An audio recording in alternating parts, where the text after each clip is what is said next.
and health partnerships at Amazon Access.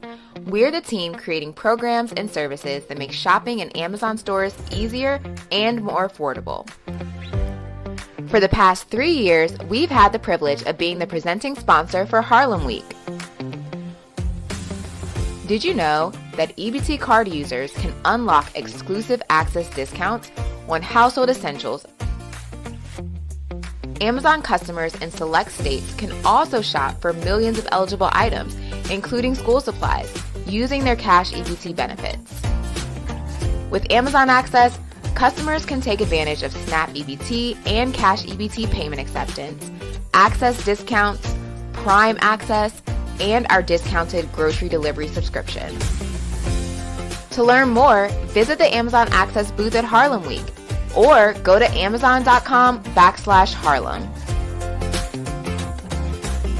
Well, hello, everyone. Welcome to Harlem Week's Economic Development Day panel. We are grateful that you are here with us.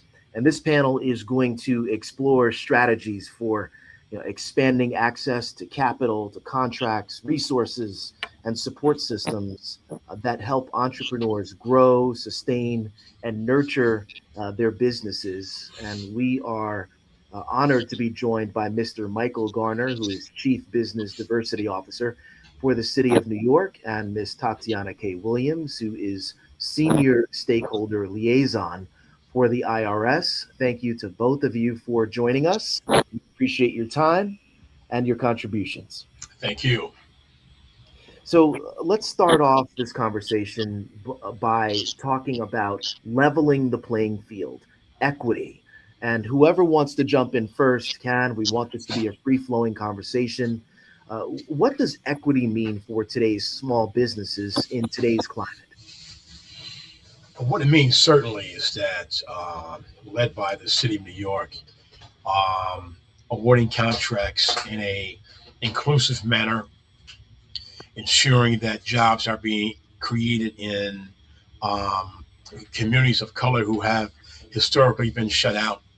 It means affording the business owners home ownership opportunities and better educational and healthcare options for their respective families. And so the City of New York, since January of 2022, we've awarded more than $26 billion in contracts to New York City certified minority and women-owned business enterprises. And we take pride in that, and taking pride in not only awarding contracts in a cost-effective manner because taxpayers' monies are being used, but also in an inclusive manner. And when we don't have the ability to award those contracts in a inclusive manner, we change state laws, we change policies to make sure that we do have the ability to award taxpayers funded contracts in a more inclusive manner. And I can add that in terms of the IRS, establishing equity,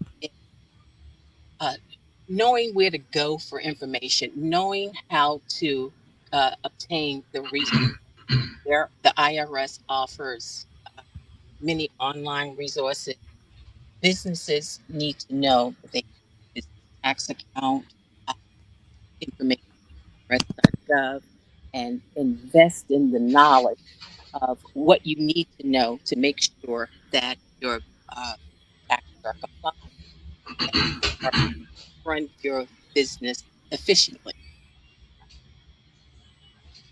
Well, we know historically there has been a lot of issues with people of color who are entrepreneurs trying to enter that space, complaining about bureaucracy, complaining about lack of access to the right contacts.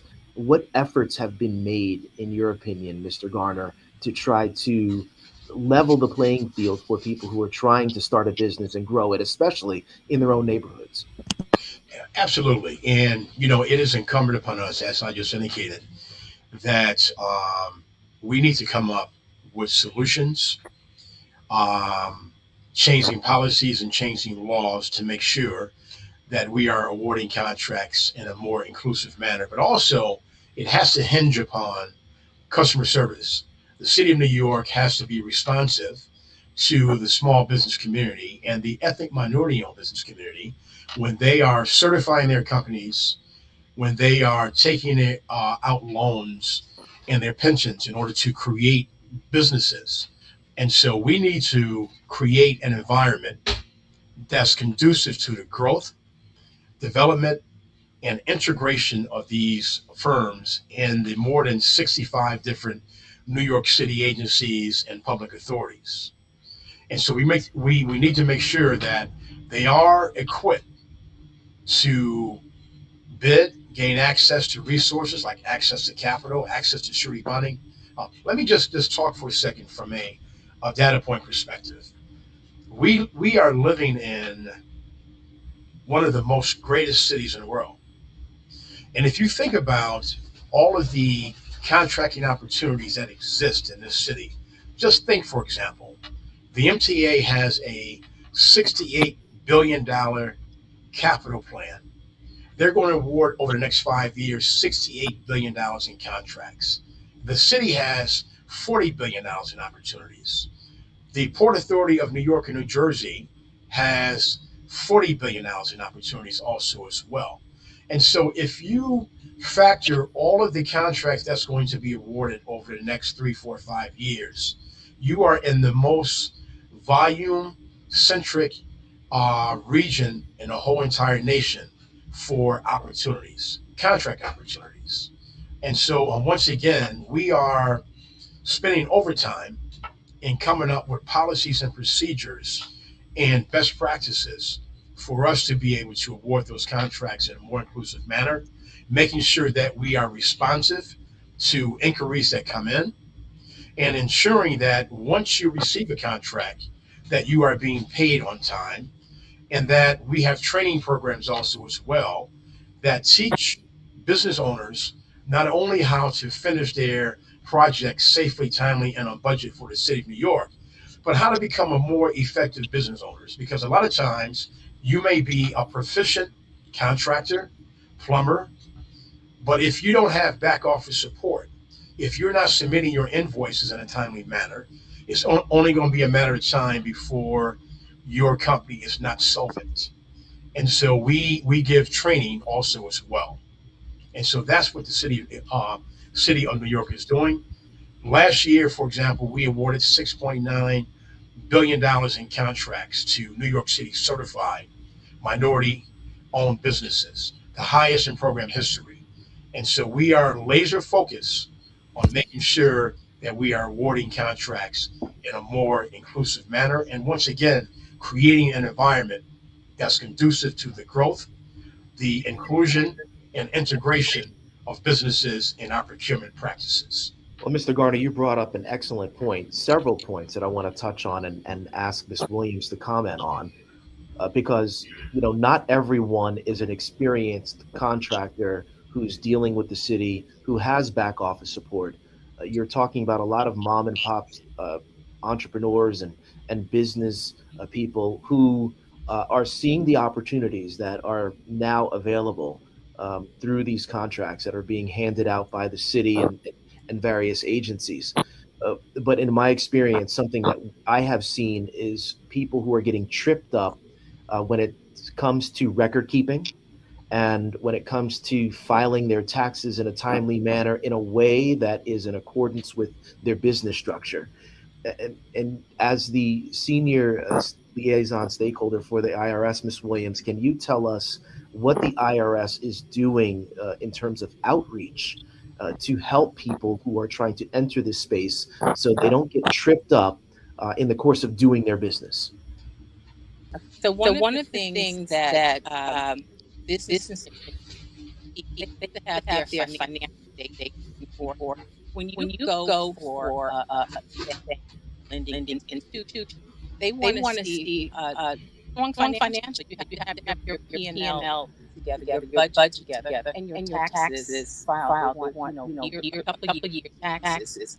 What the IRS can do is if you go to irs.gov and you type in the search window small biz, small BIZ, irs.gov, small biz, information on there to help people with EIN, with record keeping type documents you have to have when opening a business, closing the business. And this information is free. Uh, there's a ton of information out there. Business invest themselves if you search. That information is out there. IRS, the communications and outreach areas like me, I go out to organizations and organizations like the Harlem Chamber of Commerce, and we make sure that we push this information out to the public. I think it bears noting that a lot of the obligations and requirements that are necessary in order to get a business off the ground, in a lot of situations, in a lot of businesses, in a lot of families, they are passed down from generation to generation because there's an established track record there.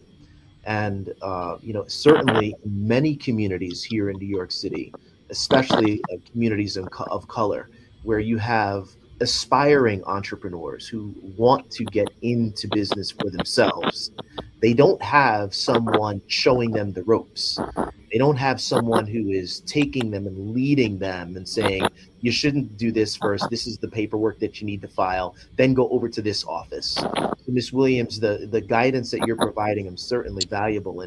And maybe the first step for someone who needs to know how to structure their business before they go into business is to go to the website, to irs.gov/smallbiz. Mr. Garner, are there any other tips that a lot of people may take for granted that you think aspiring entrepreneurs and business people should know? Yes, certainly. And I would say that one of the biggest issues that we experience with a lot of the smaller contractors or the new businesses is that, as Ms. Williams indicated, that they need financials that show profitability when they enter the marketplace, so that they have the ability to access capital, access surety bonding. And so one of the things that we advise smaller businesses to in fact do is that you need to hire a CPA firm or an experienced accounting firm to produce your financials. Many times they're going to Mike's Tax Services in order to do that. And when surety companies are looking at these financials, they don't have any confidence in them. And so certainly you need to have expertise in producing and conducting your financial documents. So what about a business owner who's just starting from scratch with no established financials? So we have a agency that's called the City of New York's Small Business Agency, and this agency has the ability to assign counselors to firms who are planning to enter the marketplace. So, for example, we afford and provide free legal services for businesses who are negotiating their storefront or their leases. And so these are pro bono services that the City of New York offers newly formed companies as they are entering the marketplace. We also have counselors that will advise them as to where the opportunities are, and advise them as to how to become certified, and then register their business in the passport. That's the system that the city uses to advertise all of contract and RFP opportunities. And so there are a lot of services that the City of New York provides, startups, and also seasoned business, free resources, and free training. And where should people go to find? What's the first step? Should they go to the City of New York's website? Is there a specific website? Yes, it's the City of New York's website, and go to the New York City Department of Small Business Services, their website, and you can access a whole array of services and how to become certified by the city of New York as a minority-owned business. And certainly that would be the actual starting point. And what are some of the benefits of being classified with that certification? It will give you a competitive advantage. So, for example, a lot of our major contracts based upon availability in the marketplace. So currently there are 11,400 New York City certified minority and women-owned businesses. 11,400. And so what that does is that a lot of times when we issue large bids and large contract awards, the prime contractor is mandated to subcontract out 30% of their contract to minority owned businesses and owned businesses. Secondly, we have gone to Albany and we have gotten pro minority business legislation passed. One of them is called the City of New York's Small Business Purchasing Method, small MWBE purchasing method. And what that does is that it allows city agencies to go in the marketplace, secure prices only from minority owned businesses, three to four, as long as that pricing is aligned with historical pricing. The agency has the ability to issue the award right there on the spot, up to $1.5 million per contract. And so these are some of the pro business solutions that we have come up with of awarding prime contracts to our pool of certified minority owned businesses. And Ms. Williams, when exactly should the aspiring entrepreneur reach out to the IRS to let them know that they are in business and to find out what their other tax obligations would be in the first year of getting up and running? So on that on IRS.gov website, small biz, you'll see starting a business where you can obtain the EIN number, the business EIN number for free. And then there's also entity types that's on there, and it describes what the entity types are, whether it's a sole proprietor, corporation, the S corp, or partnership. And based on the entity type, it'll explain to you what tax return that you have to file. A sole proprietorship, you'll file a Schedule C, and most likely be a calendar year tax filing. A partnership is a 1065. A S corp, it's a different tax return. A corporation is an 1120. So the first thing you have to do is actually go on there, see what the descriptions are of the entity types, what fits your business type, your business aspirations, and you may have to talk to your team, your business, whomever you have on your team, and figure out the best entity type for you. And based on that, you'll file a tax return with the due dates of when you have to file it, what elections you have to make, and so the information is there. And what I want people to understand is many people hear the IRS and they become a little afraid or they shun. But it's so much valuable information on IRS.gov. The information is free. You go online. You don't have to talk to anyone. Your information is not stored. Do the research first and invest in yourself and invest in your business. And Mr. Garner, and Ms. Williams, let's take a step back and just explore in a greater conversation about access to opportunity.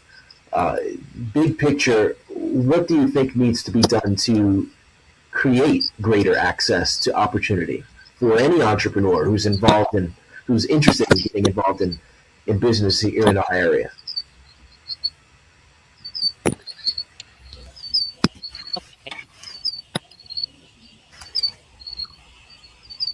Well, I loans and research. One thing I can say that there's a new working families tax cut.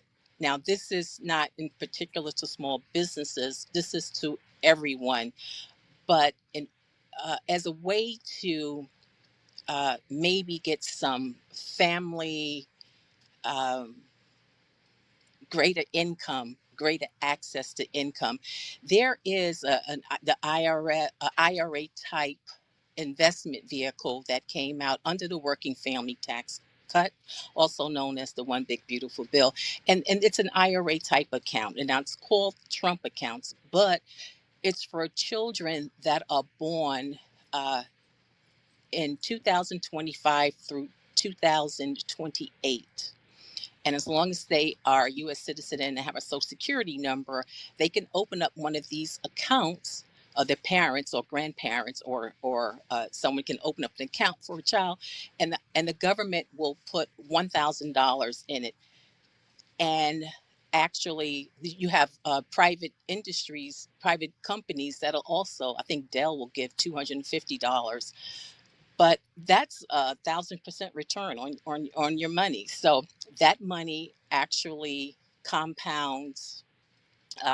You have compounding interest on that, and the families can add up to $5,000 a year. Um, Certain employers,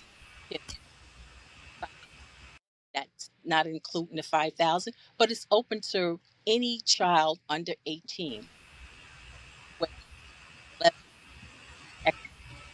ability. People should look into that, or it's available. A little off topic. And would you compare these accounts to like a 529 account?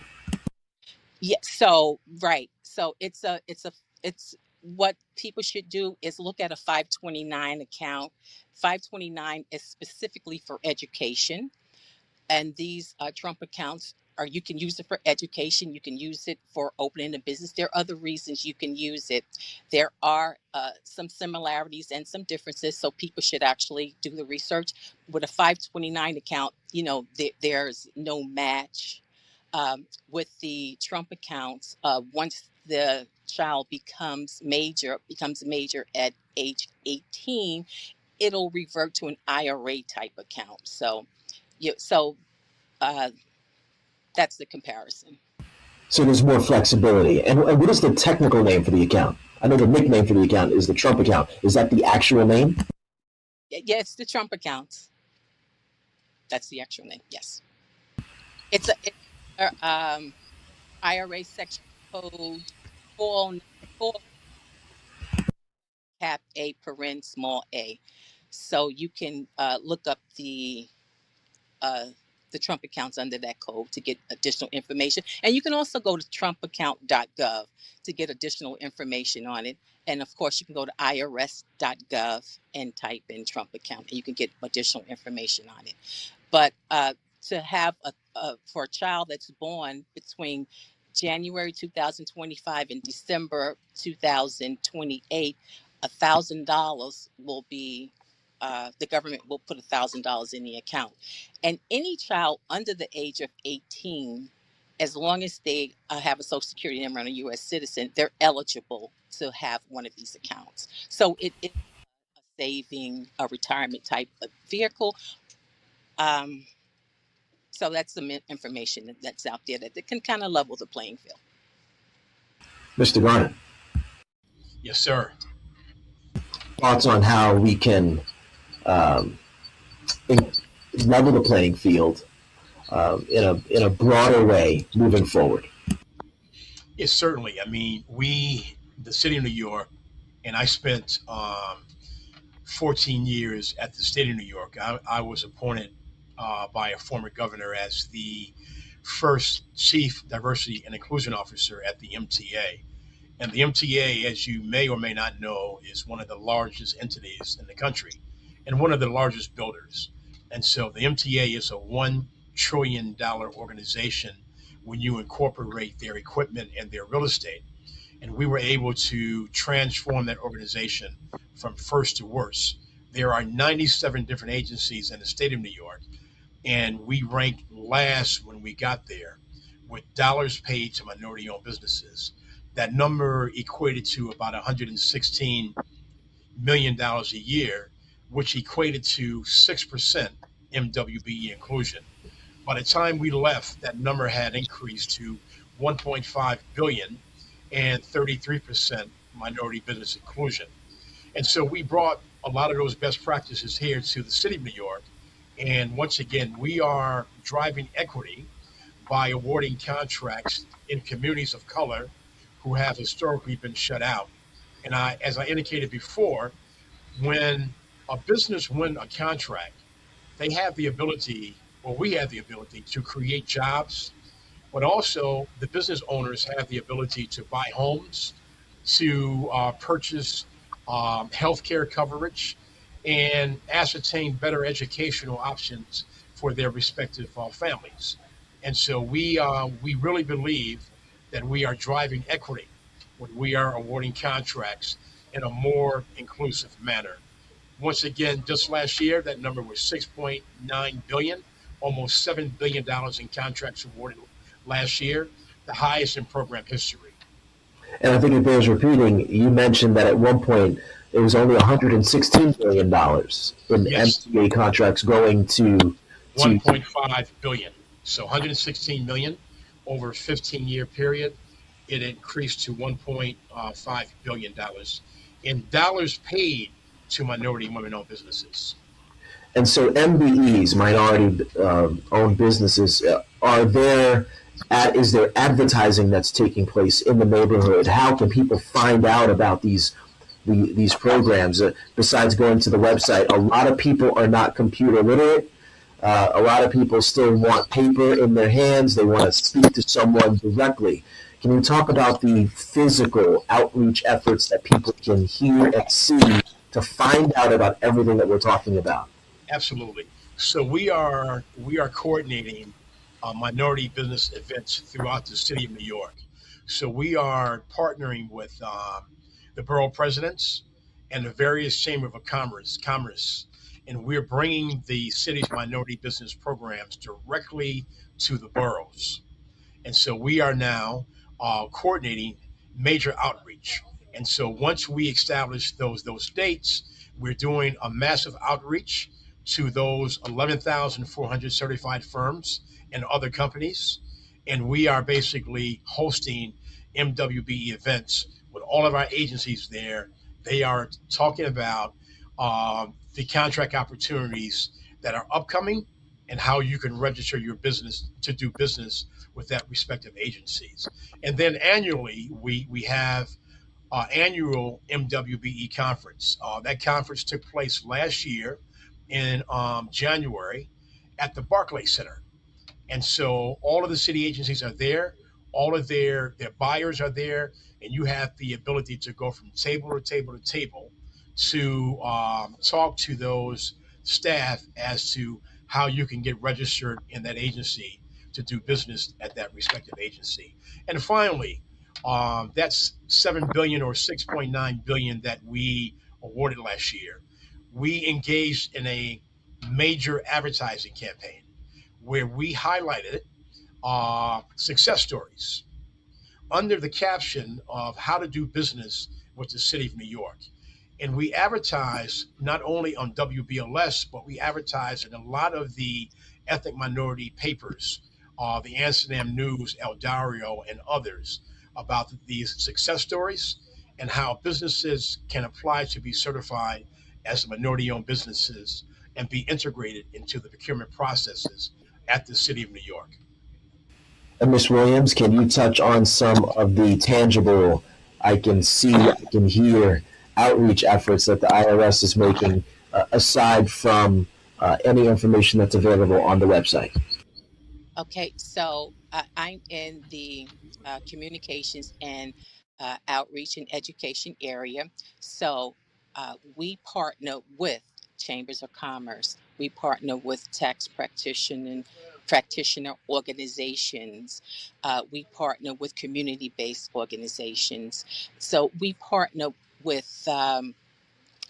with city and local agencies as well. We have small business forums where we will join other federal, city, and state agencies where we'll actually give information out, provide resources, answer questions one on one. So we do a lot of outreach in that respect. Do both And, of these? and Jay, Go ahead. I will also mention that in addition to the city of New York's contracting opportunities, we also, on a monthly basis, we host and coordinate hiring halls in the boroughs. And so all of the agencies are there. There are currently 14,000 vacancies in the city of New York that we're looking to hire. And so we are conducting hiring halls in each one of the boroughs on a monthly basis. And the agencies are there. They are interviewing people on the spot. And if they like the applicant, they will make a soft offer right there on the spot. So 14,000 vacancies currently exist here at the city of New York, And how often are these hiring halls taking place? once a month. And they are in Where do various people find boroughs. out where they're happening and the hours?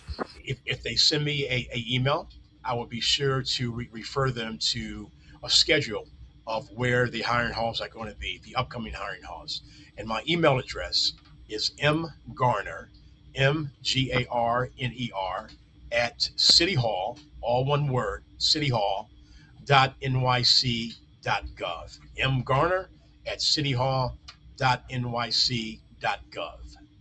And you mentioned that people may get a soft offer. So can you give some advice on how people need to show up to these hiring halls, what they need to be prepared to do, what questions they need to be prepared to answer, conversations that they may need to be prepared to have? They should show up, as you know, in a formal attire. They should bring a resume. They should be ready to discuss what value that they're going to bring to that respective agency when they are hired. And so it is not a time to be shy, but it's a time to promote what your qualifications are and how you're going to bring value to that organization once you are employed there. Don't be afraid to advocate for yourself. Absolutely. Ms. Williams, are there any employment opportunities or any other resources that you'd like to share or talk about from the IRS perspective? The IRS is hiring. There's some hiring. You have to go through usajobs.gov. So all hiring take place under usajobs.gov. You can search for New York opportunities, and it's not only the IRS, but all government jobs. Well, most government jobs go through usajobs.gov. But there is some hiring in the IRS. There are some job opportunities out there. So I do encourage people to go to usajobs.gov, and you can search IRS, and you can further search New York. I want to ask both of you, why is this economic development panel so important? Well, it's important because information is key. And once you receive information, that gives you the ability to follow up. And so, not only talking about success at the RIS with getting resources, but contract information at the City of New York, certification at the City of New York, and certainly employment opportunities here at the City of New York. So, information is key. And I would just like to thank the Chamber for year in and year out of bringing information to people who need information so they can better their respective circumstances and their respective lives. Thank- Williams?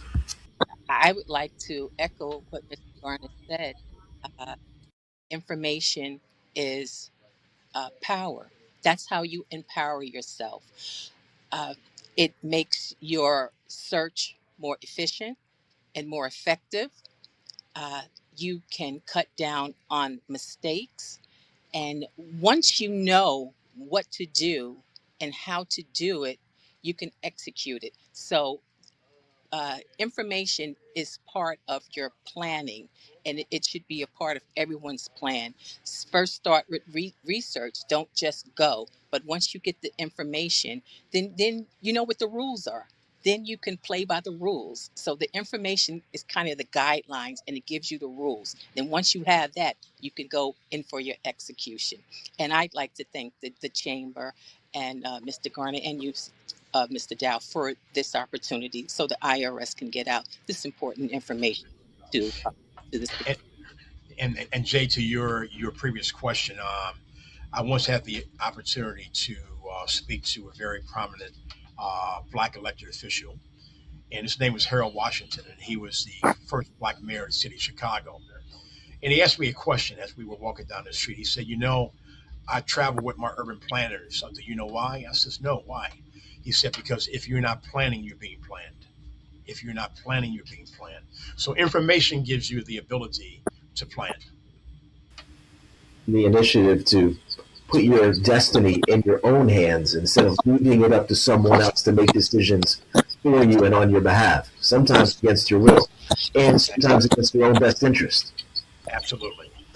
A lot of people are looking to this new administration to see what the direction and what kind of opportunities they're going to have available to them.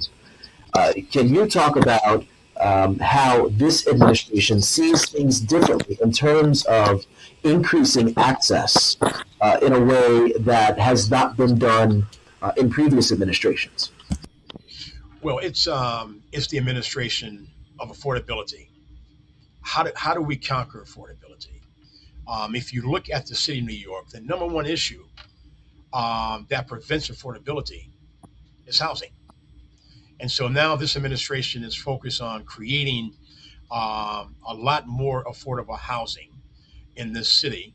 So when your respective children go away and graduate and come back home, they have the ability now to go and migrate to their own apartment, their condominium, or their co-op, or their rental apartment. So it's about affordability. And if you want to extend affordability, Jay, how do we extend affordability to small businesses, to minority women-owned businesses? We extend affordability by simply increasing their revenue. That's how we conquer affordability from a small business perspective. Sometimes that first step, that getting that first sale, getting that first contract is the biggest obstacle to a lot of entrepreneurs, and the reason why so many of them may give up earlier than they should. What kind of encouragement do you want to offer? And this is to both of you, to someone who's looking, they're standing in front of their window, they're looking out and they're saying, you know what, I want to give it a go. I don't want to work for someone anymore. I want to work for myself. And what words of encouragement do you have for them? I'm going to shift to you, and then I'm going to hone in. Okay, so I would encourage people, if you have an idea, if you want to give it a go, believe in yourself. Yes, you can do it, but do it strategically. Do it smartly. You might not just quit your job. You may have to keep one foot on the base. Do the research, uh, research it well. Ask ask questions. Seek out mentors. Seek out opportunities, and believe in yourself. So the opportunity is there, and it's there for the taking. So you want to get the information you need, believe in yourself, ask questions, and go for it. And just because you get one no or one door gets closed, don't give up. Sometimes you have to, keep going, keep moving. Sometimes you can do small steps, take incremental leaps, and then hopefully you can be very successful. Uh, Ditto. Um, I would say that there are people like Miss Williams and others who will help you and guide you into contract opportunities and how to sustain those contracts and how to pay your taxes on time. Very, very, very important. You are only a phone call, a handshake, or an email away from getting your first contract. And I would say this, that uh, there are a lot of New York Knicks fans who are basking in their glory right now because for the first time in 53 years, the New York Knicks have won an NBA championship. And if you saw those games, every game, the Knicks started slow and they made a comeback and they won the game. They were focused on grit, sacrifice, and determination. And those three qualities will take you far in life. Never give up, always come back. And there are people out here in society, if they see that you are trying, they will stop and they will help and they will support and they will guide you to your first contract, which will be a game changer. And just to touch on those 2 points, success does not always need to exist in a silo. You can't do everything by yourself. Certainly having someone to help you. Don't be afraid to ask that helping hand. And the Knicks story is also the story of a lot of people who've made it to where they want to be, but it was about perseverance. It was about sticking with it. And as you said, Ms. Williams and Mr. Garner, not giving up. So I want to thank both of you, Mr. Michael Garner, Chief Business Diversity Officer for the City of New York, and Ms. Tatiana K. Williams, Senior Stakeholder Liaison for the IRS, for taking part in this amazing panel, this Economic Development Day panel for Harlem Week from the Chamber. We really appreciate both of you taking the time, and we want everyone to please soak up all of the information and the wisdom that you've heard during this panel. And we wish you the best of luck in your endeavors and building your business. That's all for now. Take care. Hi, I'm Jillian Griffith, Head of External Affairs and Health Partnerships at Amazon Access. We're the team creating programs and services that make shopping in Amazon stores easier and more affordable. For the past 3 years, we've had the privilege of being the presenting sponsor for Harlem Week.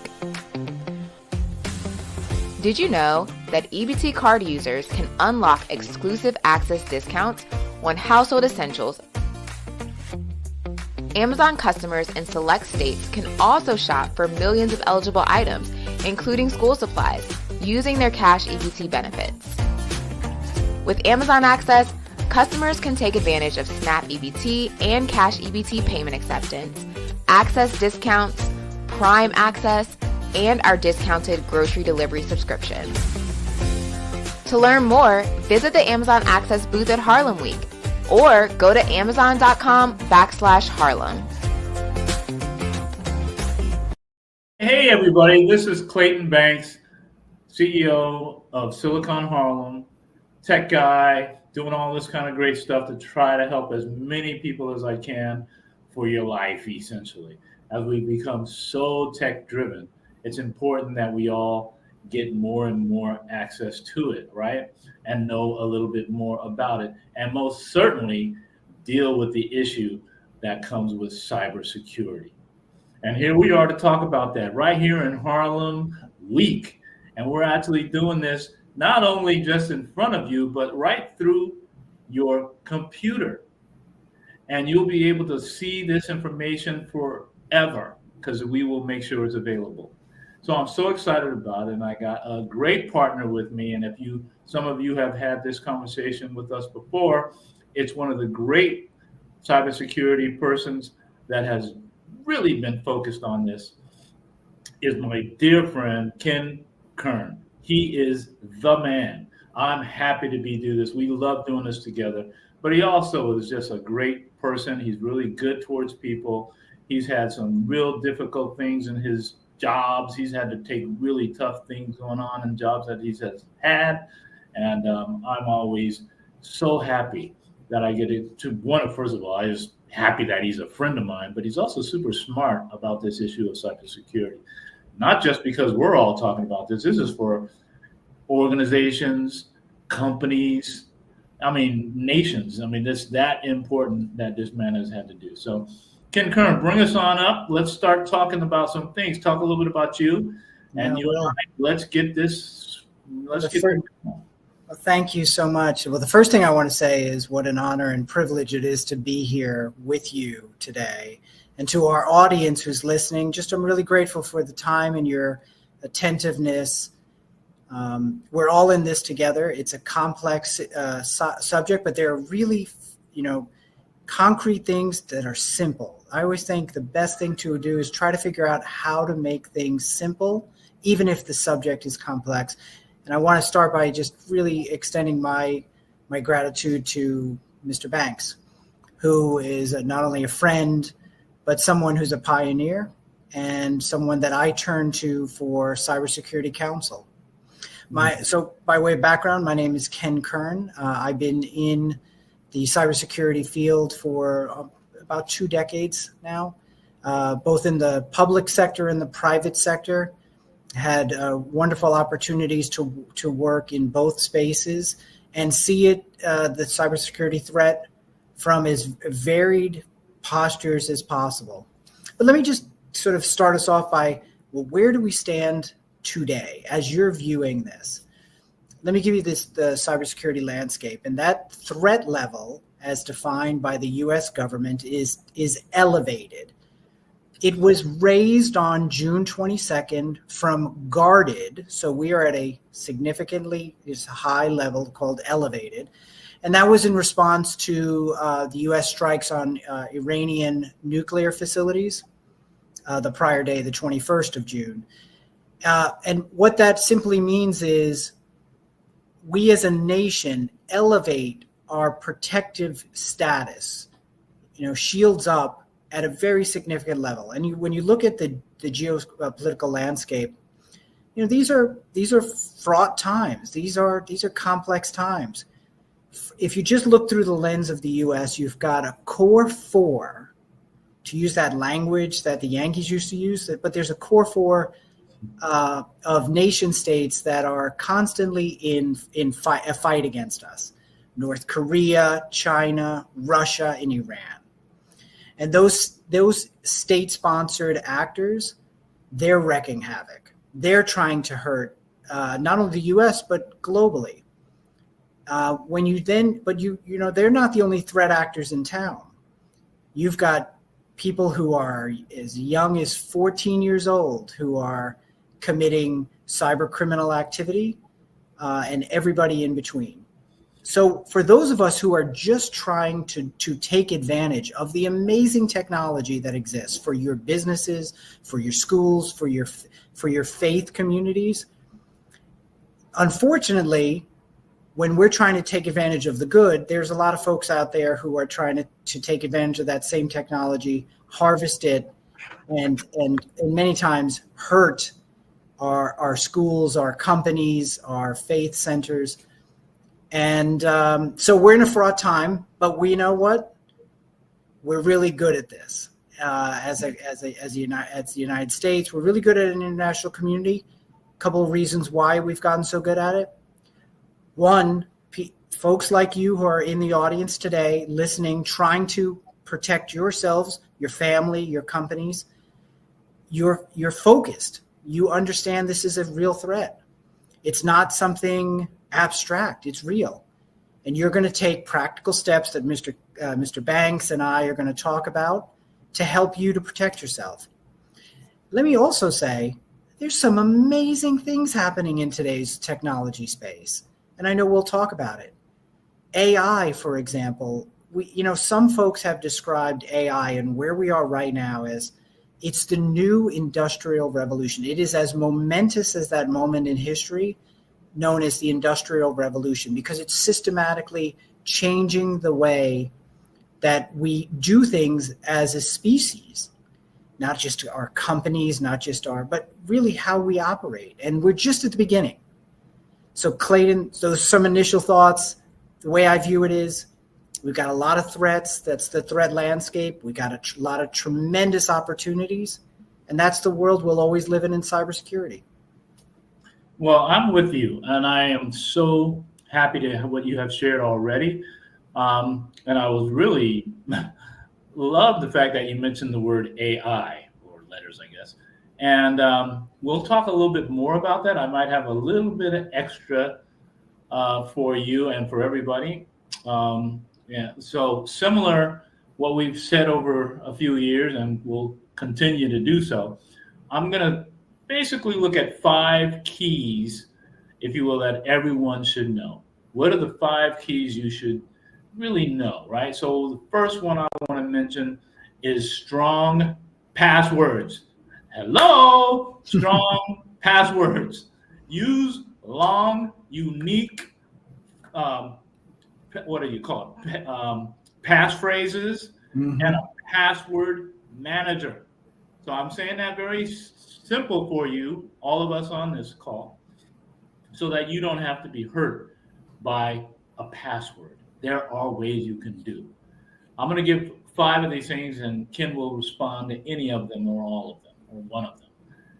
2-factor authentications, right? Authentications adds an extra lock to your accounts. You got to make that clear. It's the 2-factor authentication. Important. Ken, you will talk about that too. Absolutely. Think. Here, everybody, listen to me carefully. Please listen to this. Think before you click. Think before you click. I like to say stuff like that, Ken.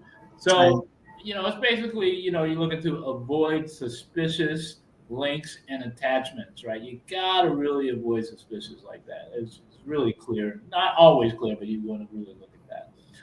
Protect your devices. Whether it's a senior, whether it's a teenage, whatever it is, you got to protect your devices. It's so easy to get, pretty much really ought to go after your software, right? So you have to look at that. You have to look at the antivirus and all that kind of stuff that you're dealing with. So protect your devices. And finally, there's a zillion, but I'm just giving you 5 right now so that we'll keep going and talking with everybody for many, many days and months and years. But back up your data. I've had many people that I've had to help people that have been hit really hard, and they need to get information, very incredible information back, right? So what I'm suggesting is that back up your data. Store files in the cloud, or if you're able to get on some sort of external drive, but you absolutely should. I actually do it for me. Back up your data, because you might need that data and somebody will try to grab it. Okay? So, Ken, do you want to start with? I'd love to. Those are 5 really remarkable, succinct ways in which people can help themselves, their families, and their communities. Let me start with the backups. I lived through some of this in terms of entities that I've been a part of that have had data-related issues. And I will just point out that data must be in a position that you can access it, because your business doesn't stop.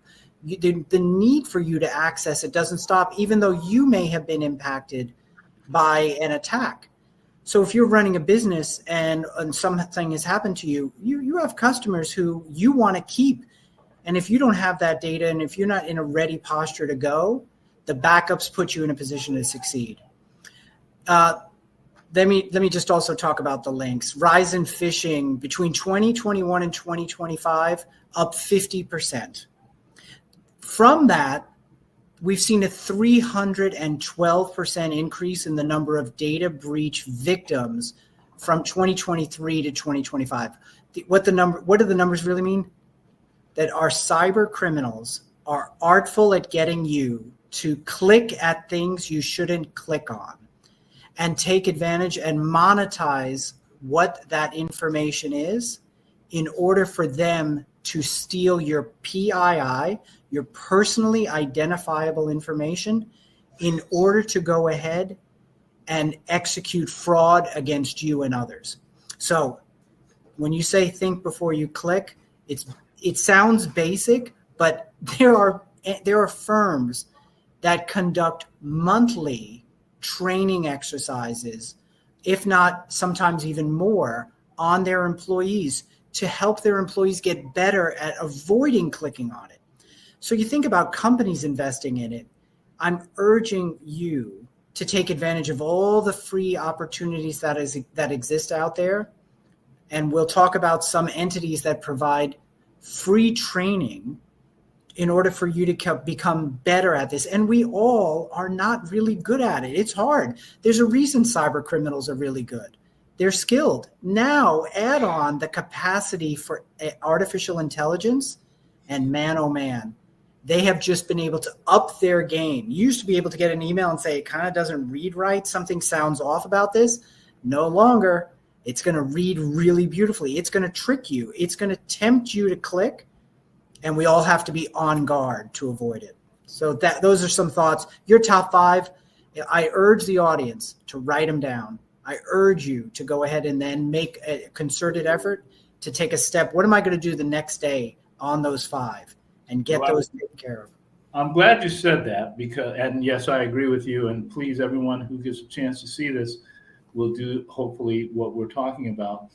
But I have a little extra jump on top of this. So, I'm not finished with this. So what I started thinking about, Ken, about cybersecurity from the perspective of that you and I have talked for several years together.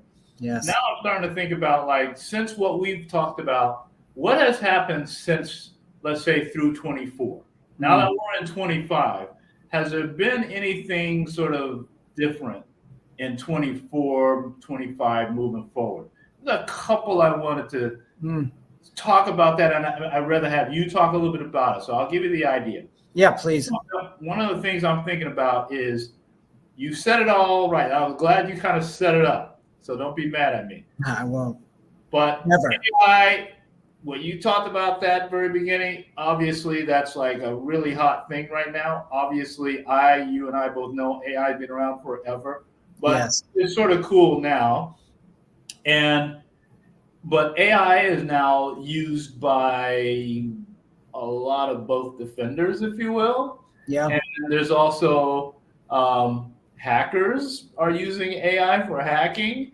It's a little bit faster in a lot of ways using AI to be able to get to that kind of attacks. I'm curious, have you thought about that? Because I've read a lot about this. And yeah.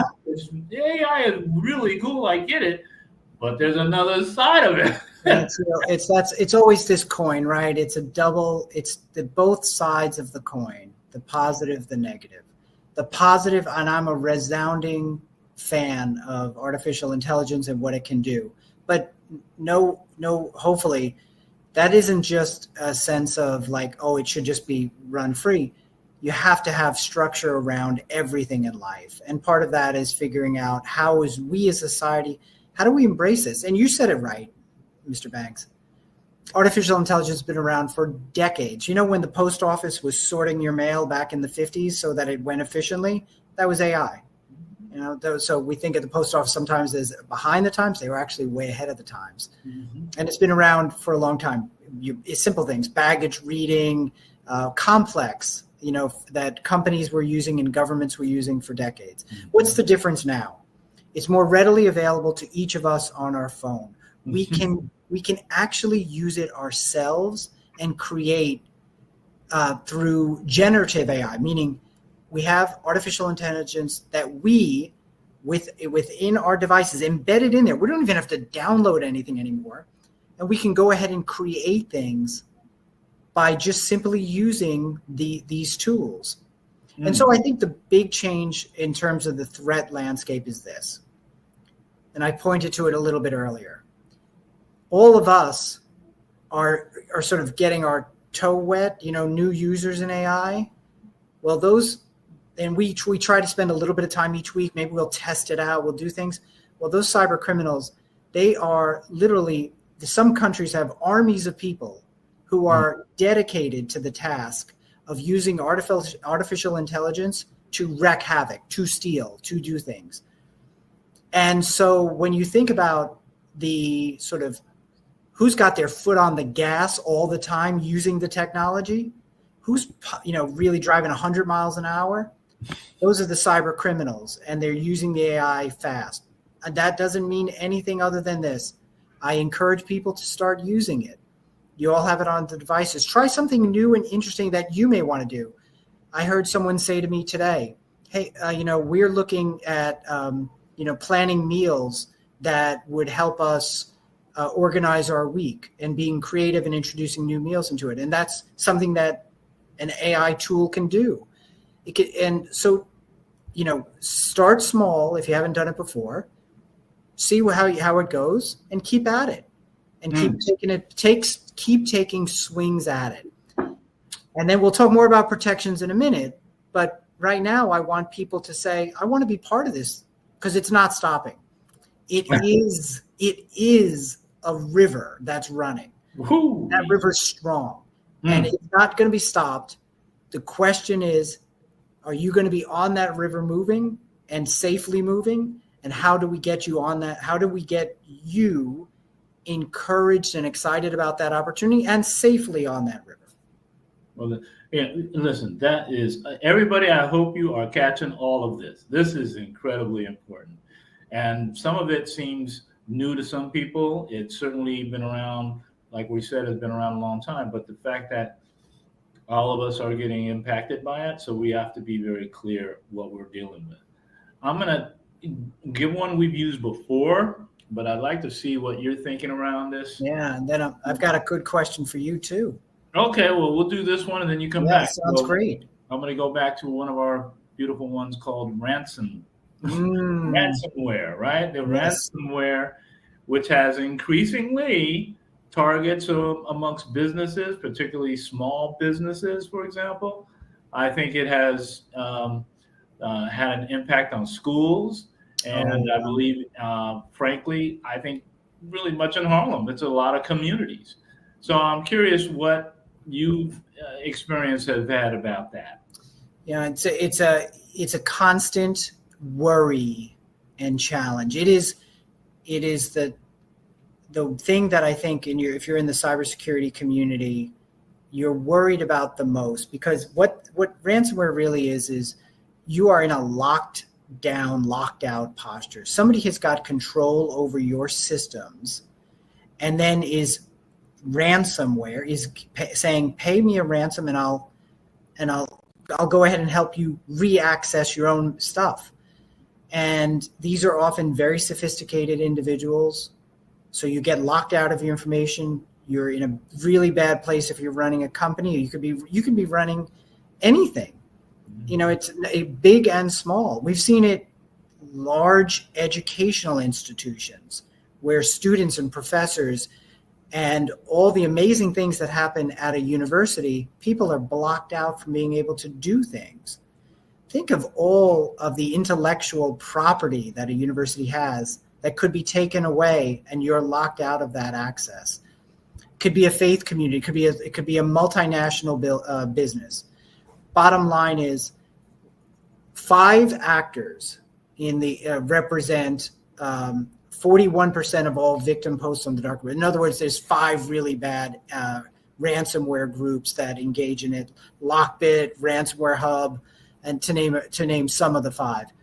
They are prolific, they're skilled, they know exactly what they're doing. And then the complex part, Clayton, is if you're ever in this situation, the question becomes, what do you do? What's the playbook? Like, what do I do? Do I pay it? And then when you decide that, how do I know that I'm dealing with a criminal?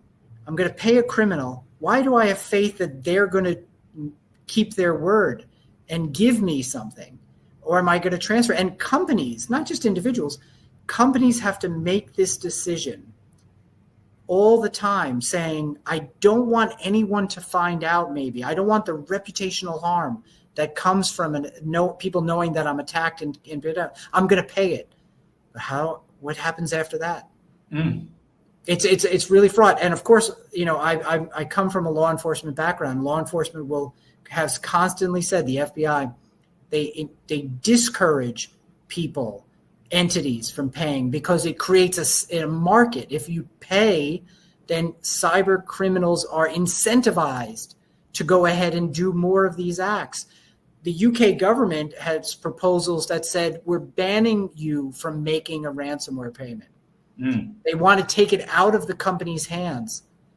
So if you're sitting there thinking, man, that's not only crazy and complex, has nothing to do with me. Actually, it does. It has everything to do with you, because all the protections that you need to put in place, all the conversations that you need to have to be ready in case it's you.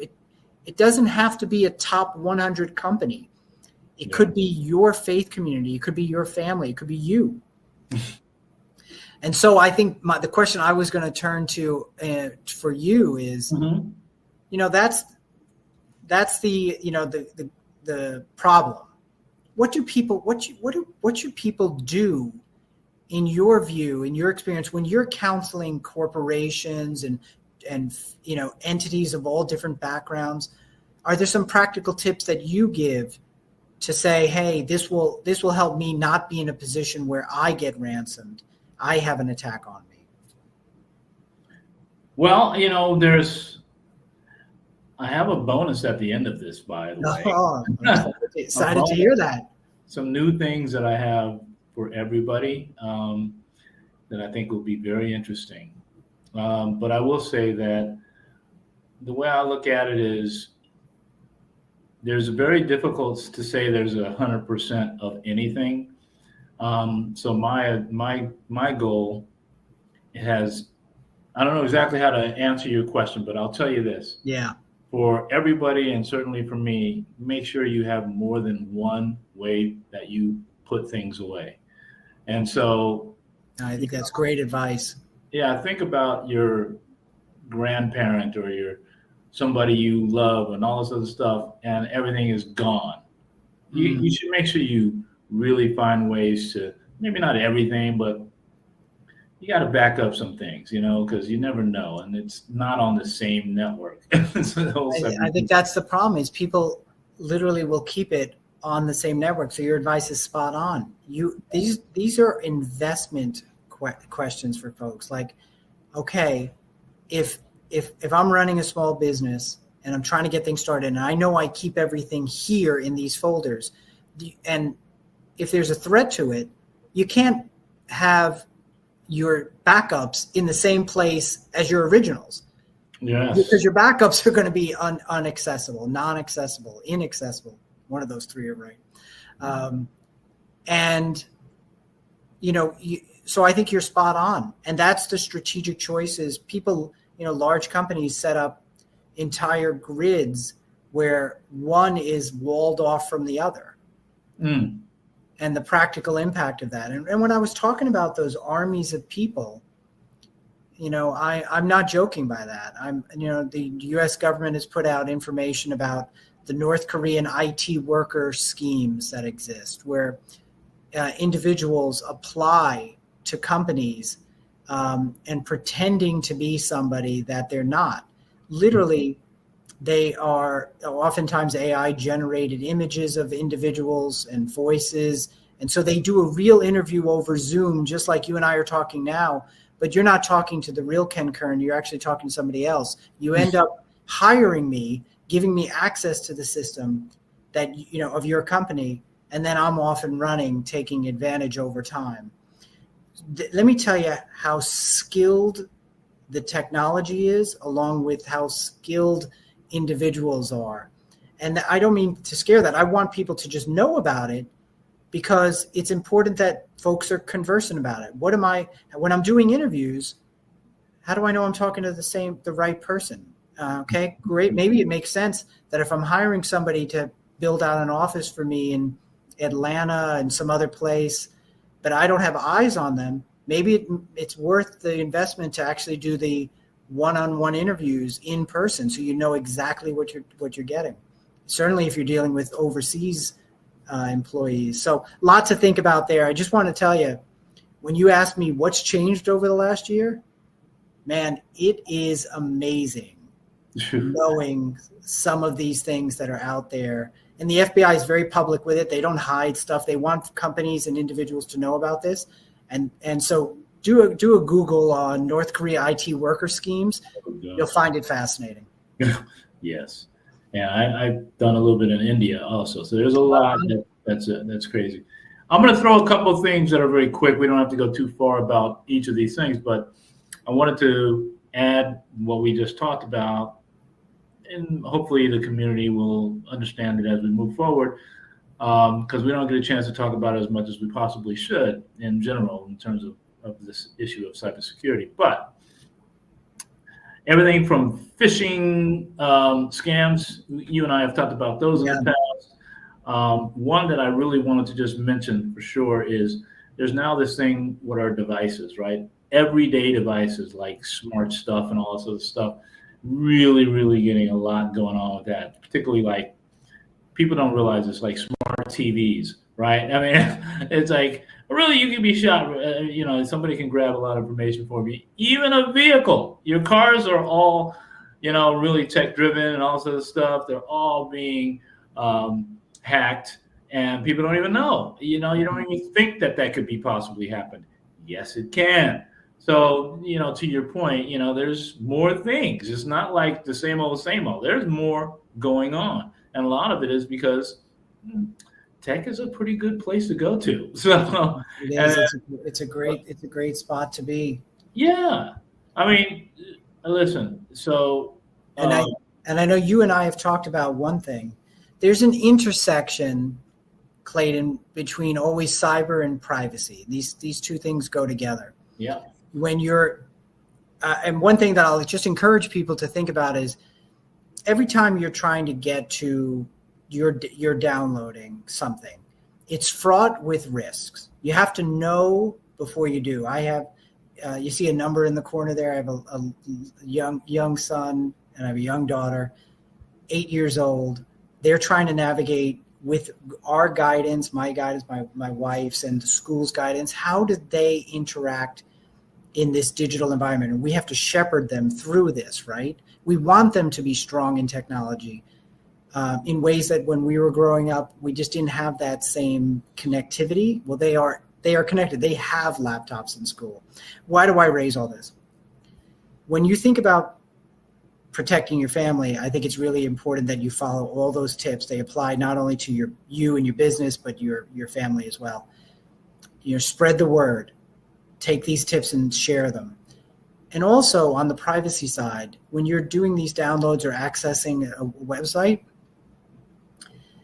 you're often asked about cookies. Accept all cookies, accept the limited cookies.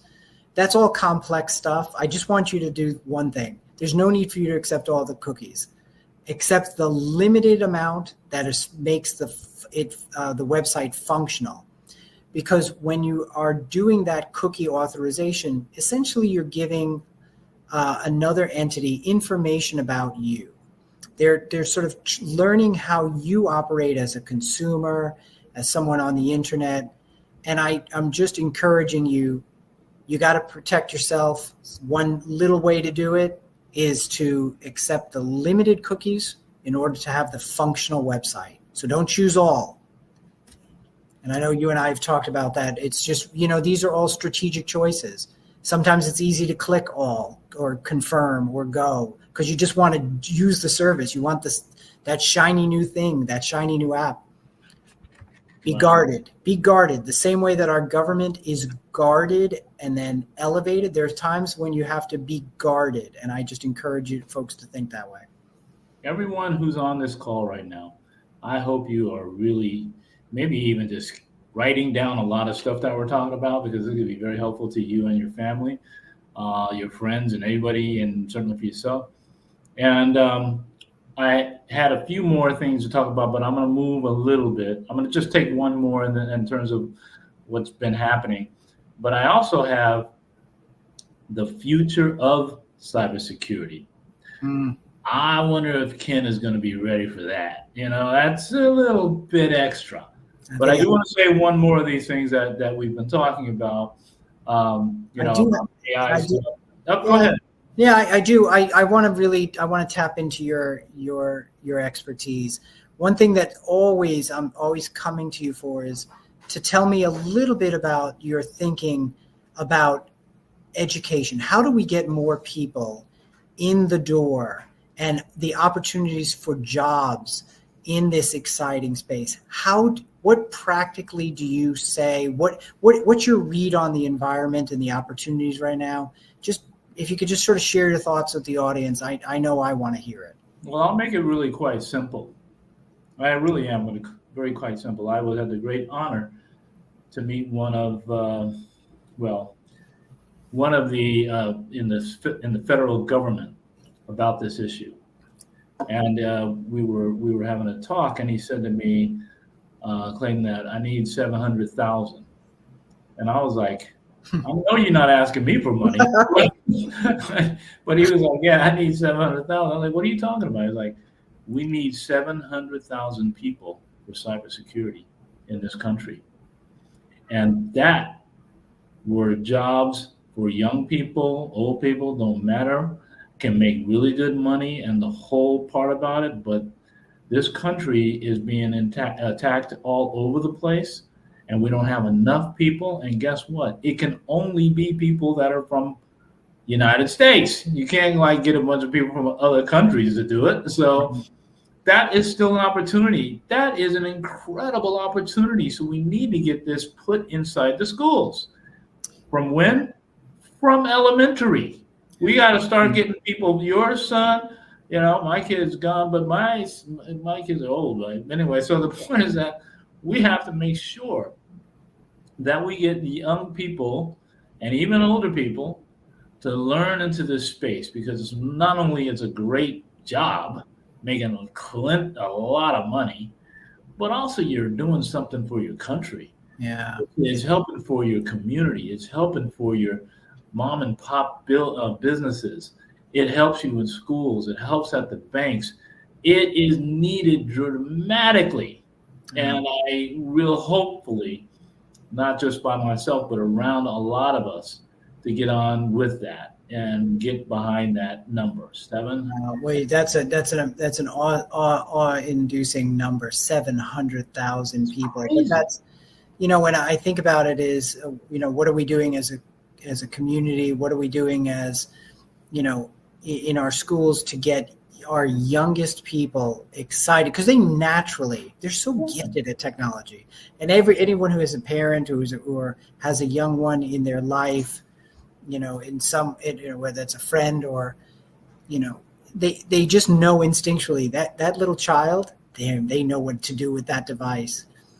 But there's a next step, which is how do we go ahead and introduce really sophisticated level of training? In some European Union countries and also in Scandinavian countries, they've introduced cybersecurity training, like the introduction to it, as early as 5 and 6 years old, because kids are already on the devices, right? It is not something that the kids are not involved with. They are actively involved with it. And folks sometimes think, well, I'm going to try to keep devices away from my kids, as we do. I make that choice. My wife and I make that choice together to limit it. But schools literally give a device because that's how they're taught nowadays. They're taught with device. That's a good thing. And the question is, how do we get those young folks on a trajectory where they're thinking about not only the exciting parts about technology, but saying, just like they have to learn how to cross the street the right way, they have to not talk to strangers the right way. They don't have to talk to strangers. What are the things that they need to do to keep themselves safe?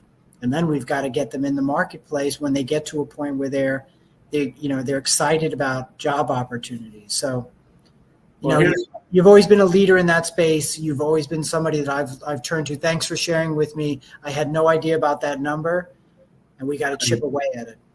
Well, and so the struggle, to your point, the teachers don't know how to do it. So that's why you don't hear a lot about it into a school with cybersecurity, because a lot of teachers need a lot more information themselves. They have to go ahead and get some sort of schooling for young people. Young people can fast very quick about it and all that kind of good stuff, but we need to get schools. It's almost like right now, I think even I've been trying to share with some of the government about what are some new, stronger, if you will, protective laws what are the new laws that are really sort of getting stronger, is from my perspective. And that's something in your space, but I'm just saying, it's like, we got to really get stronger laws. When we do that, we're able to now put the kind of information for the schools so that I can then trickle that down into the young people, and literally in colleges as well, walk around with get out of college and ready to get into a job right away. So it's a process. It should not be hard to do forever. I do advocate for what I'm saying, and I hope that I will continue to work on it. I'm working on it hard. We get these laws done. This is the Department of Labor, 700,000. Come on, we got to get it. I know. I'm sure there's someone in the audience right now who's thinking, how do I help my niece, my nephew to be on the trajectory? How do I help their own job? They want that job too. Exactly. How do I help myself say, wait a minute, you know what? This is a real opportunity for me. How do I do it? And I would just say for folks, don't boil the ocean. Start small. Right? Yeah. Start small. What class do I take at my local community college? And do I go to a cybersecurity professional? I say, hey, what accreditation do you recommend I get? How do I get involved in this? Do I do an internship if I'm a young person? Just get my foot in the door, become part of the conversation. So little by little, but thanks for raising it. Appreciate your insights on it. Always do. Let me move forward on, and thank you, Ken. I mean, you are the man on all this stuff. But let me quickly say what I think of what's called the future of cybersecurity. I can't wait to hear to respond to some of this stuff. I'll talk about my perspective. So anyway, one of the first things I've been thinking a lot about is, and I'm glad I said what I had to say about AI, but I had another part about AI. Mm-hmm. I believe AI is basically in cyber defense, right? So in other words, it's a cyber defense that's connected to AI. Detect threats faster, but hackers use AI too, right? So there's a way that AI can really be helpful with cybersecurity, and I think it's incredible to take full advantage of it. So I'll say a few more before you maybe respond to each one. Another one that I've been trying to work on this forever. I was talking about AI 8 years ago. Nobody was listening to me. And finally, 2 or 3 years ago, all of a sudden, everybody blew up. But I was talking about this 8 years ago. And lots of time, everybody, okay, Clay, now nobody did anything. And then all of a sudden, boom, chat GPT. Everyone, okay, now we can go. And I get it. So the second one right now that nobody's listening to me, no one's listening to me. They should. I'm telling everybody, here's the next thing. Quantum resistant security. I mean, you're talking about something that is one of the most powerful things. Something that could take 10 years could be done in 10 seconds. Yeah. Quantum. If people aren't listening to me, but I hope people will listening to me right now. New encryption. I mean, come on. Quantum is creating new encryption. Basically, you won't be able to get, hit by these crazy people. So I just wanted to throw that in there. I'm not going to add much to it, only because I think you are doing exactly what when you say people aren't listening, I wanted you to know the last 8 years I've been listening to you, and I listen very closely to you. And what you're talking about is really it runs alongside with AI as the two most powerful forces in the technology movement.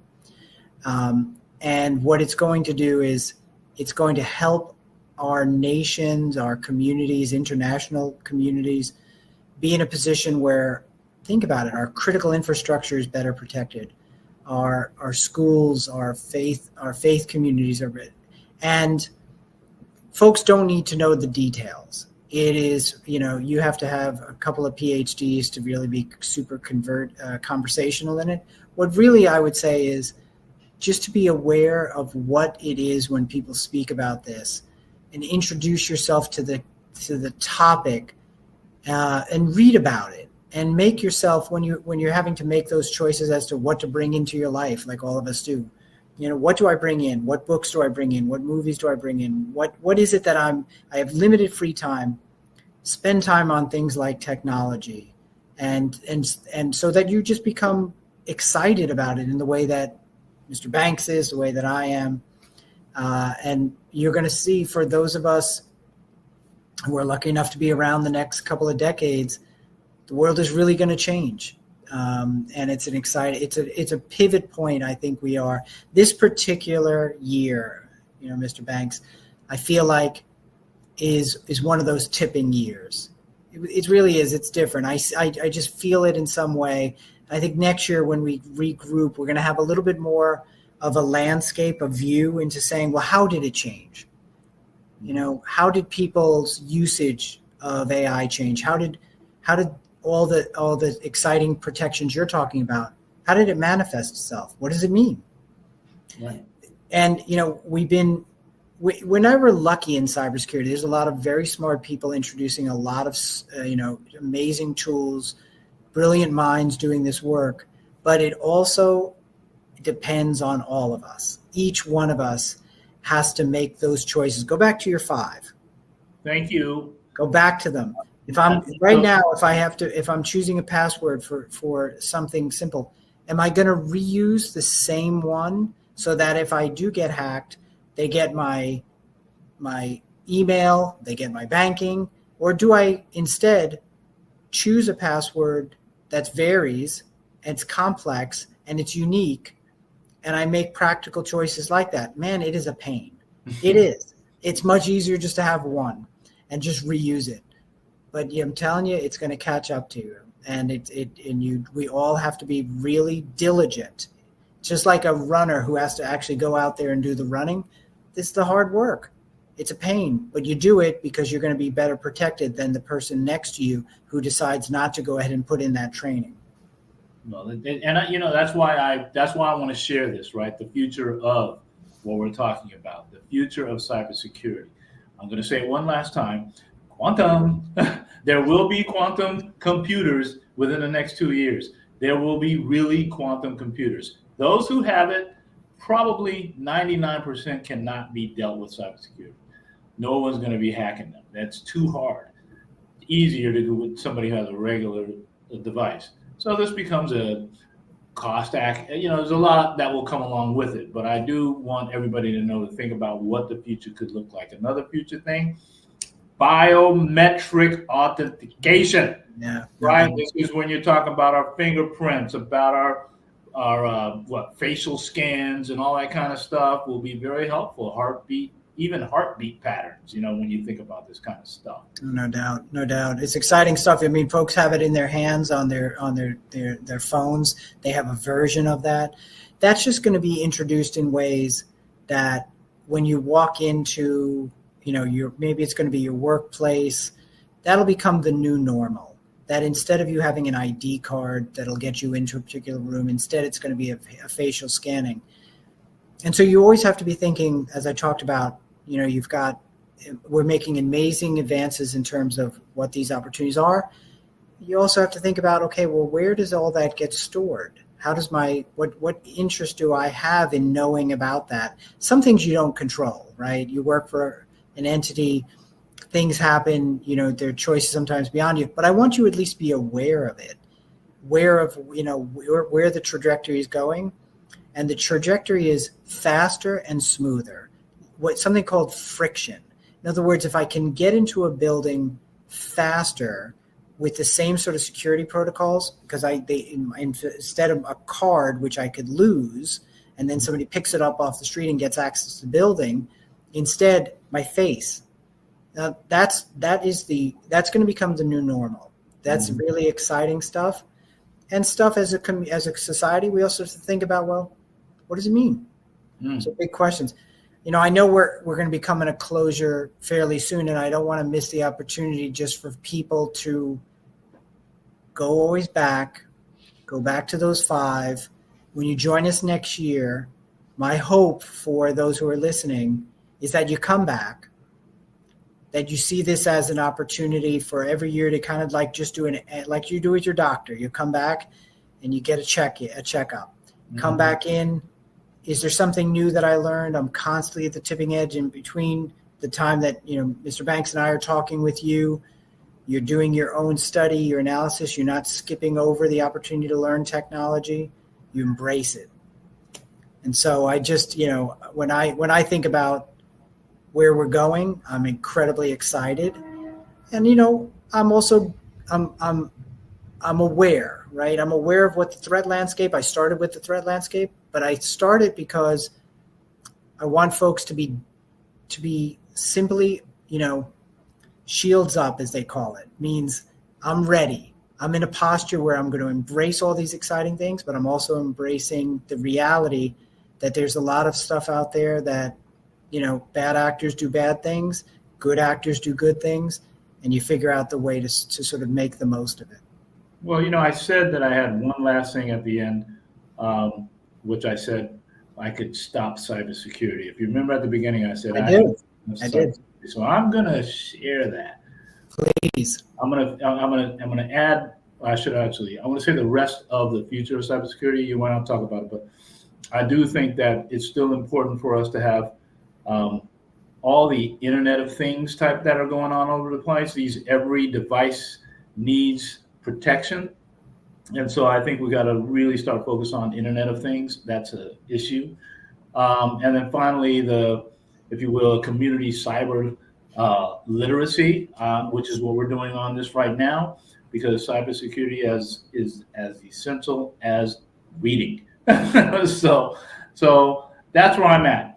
If you want to say something, if you fine, but otherwise, I want to get right to this last thing that jump right into it. Jump right in. Most people may not know this, but the most way people are connecting or actually hacking is through internet. And I found a way that we can the best way for someone to get at you is to go through your walls, right? So they can go right through into your building and all this kind of stuff, especially in places like hospitals and schools and banks and all this kind of stuff. Really, it could actually to your home too. But essentially, I have found to get with a group of people, and we're working on it, and we're going to deploy some of it in Harlem. I actually have it connected in my office right now, so anyone can come over to my office and see what I'm talking about. It's called Li-Fi, Light Fidelity. You cannot hack my office at all. Impossible, because of the way the information is driven is through light. It's a different kind of fidelity. So we are the first place this be in America right now is in my office. Amazing. It's never been done before. Amazing. And it's actually, you got to come over as soon as possible, my brother. I'm paying you a visit. It looks like nothing, but it is something. All right, it's like you can't get me hacked. And I think how exciting. Very exciting. So I'm hoping that people, that are hearing this and know others, talk to me. I'd like to share it with you. We're going to start find some money to get it behind so that I can share it all of New York and around the whole country. It's that important. I told the audience at the beginning, you may have heard me say, pioneer. Well, you are truly a pioneer in this space. I come to this session every year really excited. Not just only because I get the honor of participating and talking to this audience, but I learn so much. And so I owe you a visit. I'm looking forward to seeing all the great things that you're doing to protect yourselves. And I know what you've got a global vision. You're thinking, how do we take this and move it outward? Absolutely.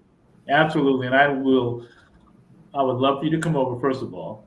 And second of all, I think it's going to be something very important, especially for like businesses and banks and schools and all the stuff that are continuously get hacked. I'm sick of it. So we found a way to do it. It is it's faster than a regular network. It's really, really good. So I have it up. It's running in my office. Anyone can come over and check it out, see what I'm talking about. It's incredible. Great way to finish out this idea about cybersecurity. We might, and it could start in Harlem. Frankly, by the way, we can start the whole thing in Harlem. We're already ready to go. So, hello, Harlem Week. We're about to go. Let's go. Everybody, get with us on that. Thank you so much. All right, you put the last few seconds you want to say, sir, and we'll let us go.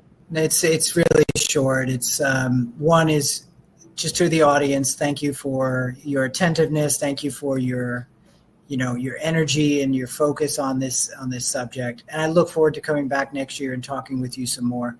And to you, Mr. Banks, it's always an honor. It's always an honor to be alongside you on this session. And then the last thing I'd just like to say is, for me, a very special individual by the name of Lloyd Williams was the one who introduced me to you and to the many folks. And I think of him today as we're having this conversation. Well, I can't say a whole lot because I'll break down. That's my guy. There's no question. But I really totally am helpful that he put us together. It was really great. He just knew how to do stuff like that. So I'm so happy that I became a good friend, and that's you, my brother. Oh, thank you. I love you even more that you have a son that is a Leo. A Leo just like me. Well, all the best to you, and I look forward to talking with you next year. And thank you for all those who made today possible. All right.